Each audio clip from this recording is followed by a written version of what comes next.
Definitely better than that traffic report, and that's not your fault. We are looking at a beautiful day, and I'm happy to say that Imelda will soon be a distant memory. It did roll past Bermuda either side of midnight last night, and the good thing about Bermuda is they have some really strict laws about how they build things. They have some of the best infrastructure that you can imagine of any of the islands because they have a lot that passes them in the middle of the Atlantic. Hurricane Imelda, as per the most recent advisory, it says 8 a.m., so it came out a little bit early. 80-mile-per-hour winds, so it's almost down to tropical storm strength. We do have a 10%, just a small 10% chance that this little low right off the Florida coast could develop in something. I think we'll especially watch it once it gets to the other side. But that's worth watching, and then over the next 3 to 7 days, watching a little wave far east of the Lesser Antilles. So nothing immediately. As for the Atlantic hurricane season, we've gotten through Imelda. We've officially had 4 hurricanes, and up next in the list is Jerry, Karen, and Lorenzo.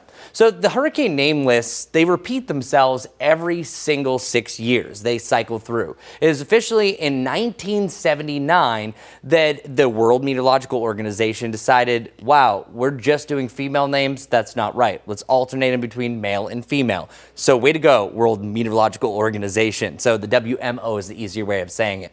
This first list that we're actually using this year is the only list of the 6 that every year has changed because a name or several have been retired. The first time we saw this list was in 1983. So the next time you saw the list was 1989. The only name that officially changed was Alicia, changing over to Allison. Now, if you look at the top center, there's a really historic name that's on here.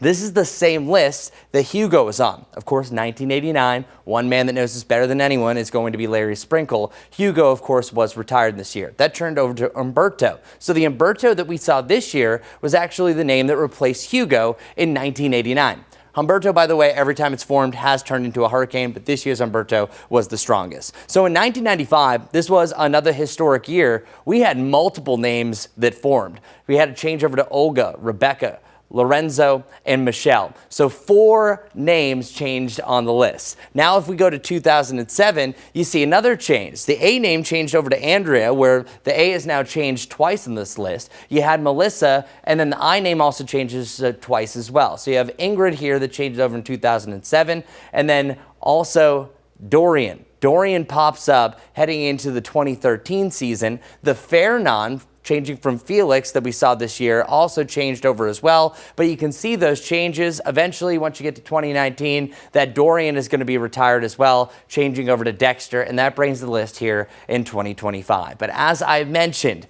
this list has changed each and every year. As of right now, it does not look like we've had any big-time storms that would be retired. The closest one would be Chantal, where it was a deadly storm that made landfall here in the Carolinas and had some epic rain. But I don't think it's on the right cusp to be retired. We actually haven't had a landfalling hurricane. But I just wanted to show you how these lists will evolve over time and how much they truly can change. But only this list and one other have changed officially 14 times. But as I mentioned, this is the only one that's changed each and every year. I'm hoping that it doesn't change in 2025. That's Raising Your Weather IQ. We'll be back with a full weather update at the top of the next hour.